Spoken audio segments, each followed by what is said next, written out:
We always hear about this black box of AI, right?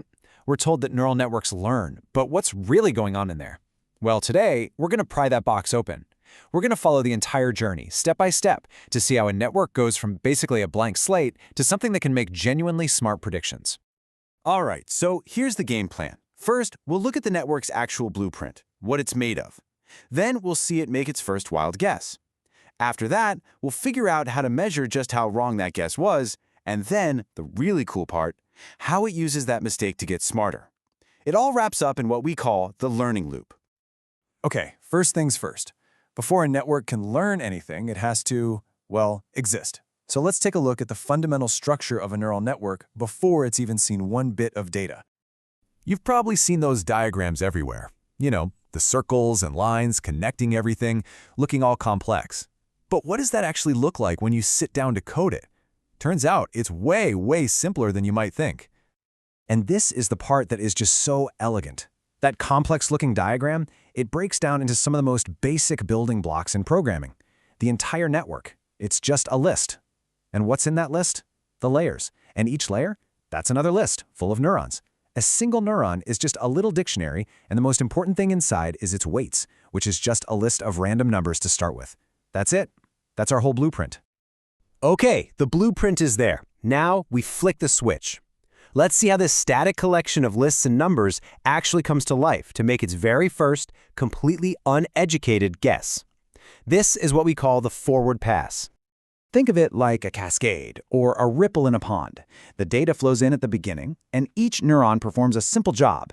It takes its inputs, multiplies them by its weights, and adds it all up.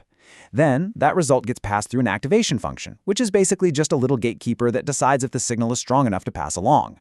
The output from one layer becomes the input for the next, and this happens all the way through the network until, bam, a final answer pops out the other side.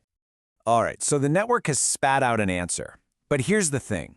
Since its entire brain is just a bunch of random numbers right now, that answer is going to be way off, like not even close. So the next logical step is to figure out, mathematically, how wrong it was. And to do that, we use something called a loss function. You can think of it as a very strict teacher with a red pen. Its only job is to look at the network's guess, compare it to the correct answer, what we call the ground truth, and give it a score based on how far off it was.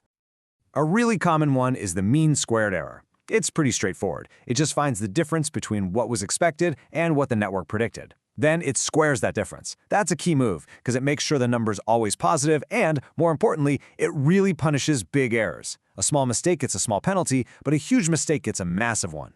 A high score means you're way off, and a low score means you're getting warmer.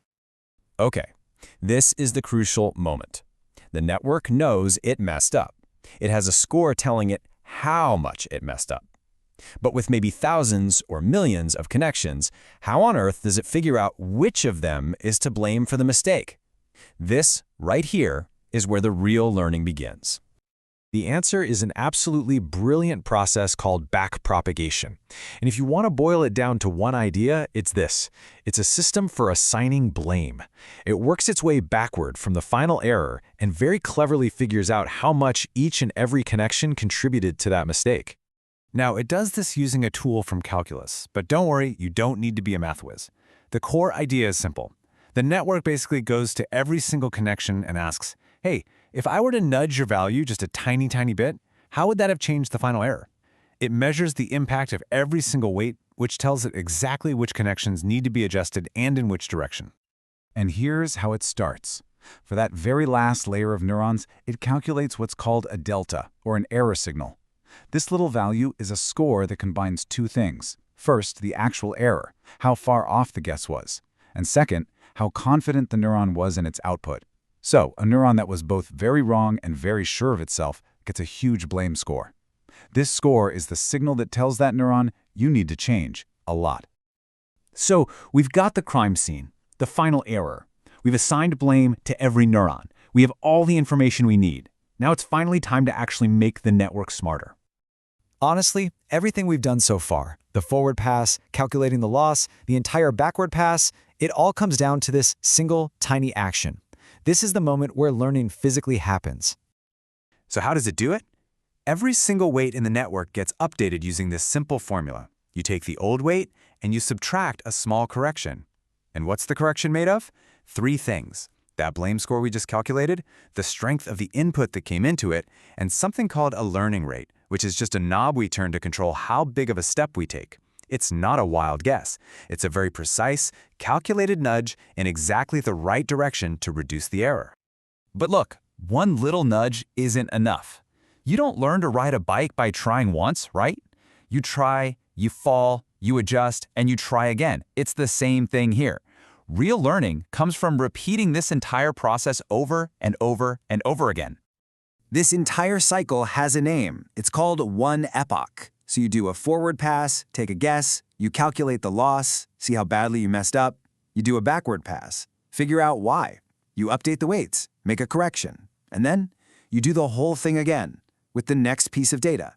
That's it. That's training.